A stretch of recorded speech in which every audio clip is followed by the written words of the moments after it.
পরিষ্কার কথা, ভারতের বিরুদ্ধে লড়াই হবে ইনশাআল্লাহ। কলকাতা দখল হবে, পাটনা দখল হবে, দিল্লি দখল হবে ইনশাআল্লাহ।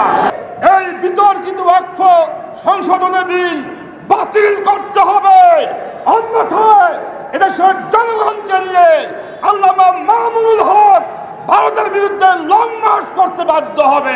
ব্রাহ্মণ্যবাদী ভারতবাদী মুসলমানদের সম্পৃক্তি এবং রক্ত নিয়ে গুলি খেলা খেলছে, এটা আমরা বুঝতে পারছি। গজওয়াতুল হিন্দ খুব কাছাকাছি, ঠিক কিনা বলেন? জানতে চাই, আমির মজলিস আল্লামা মামুনুল হক সাহেবের নেতৃত্বে গজওয়াতুল হিন্দ যদি শুরু হয়ে যায়, আমরা সেই যুদ্ধে কারা ময়দানে ঝাঁপিয়ে পড়তে রাজি, হাত তুলে আল্লাহু আকবার বলে দেখাই। পরিষ্কার কথা, ভারতের বিরুদ্ধে লড়াই হবে ইনশাআল্লাহ। কলকাতা দখল হবে, পাটনা দখল হবে, দিল্লি দখল হবে ইনশাআল্লাহ। এবং আমরা লং মার্চ চাই।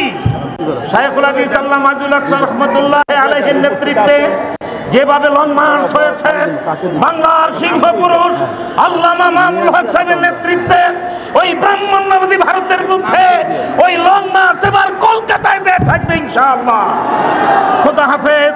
বাংলাদেশ জিন্দাবাদ, বিশ্ব মুসলিম জিন্দাবাদ, ভারত নিপাত যা। ভারত সরকার মুসলমানদের সম্পত্তি দখল করার জন্য সম্প্রতিকালে তাদের সংসদে একটি অক্ষ সংশোধনী 2025 বিল পাশ করিয়েছে।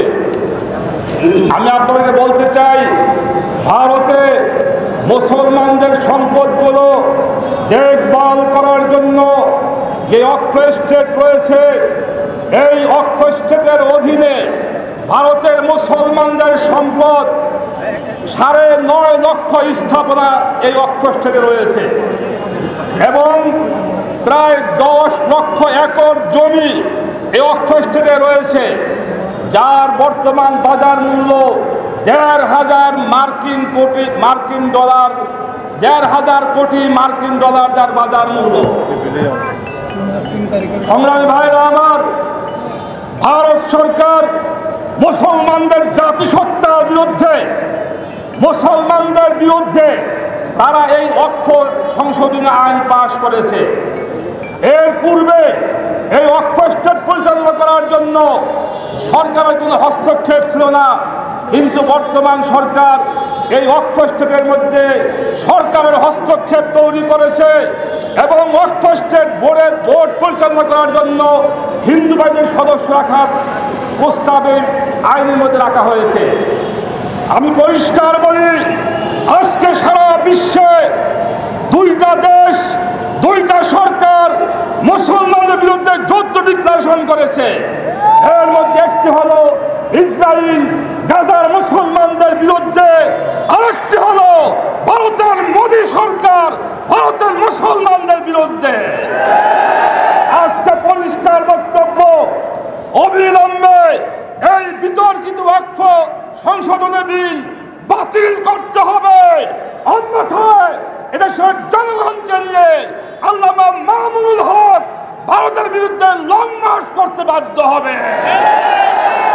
আরেকটি কথা বলি, আমাদের সরকারকে বলতে চাই, আপনি ভারতের বিরুদ্ধে সোচ্চার আছেন, কিন্তু ভারতে যে অর্থ বিল পাশ করা হয়েছে এ ব্যাপারে আপনারা নীরব কেন?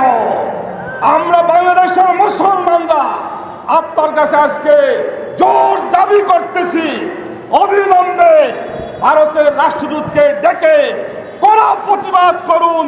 বাংলাদেশের মুসলমান জনগণ এই অক্ষ সংশোধনী বিল আমরা মানি না, মানতে পারি না।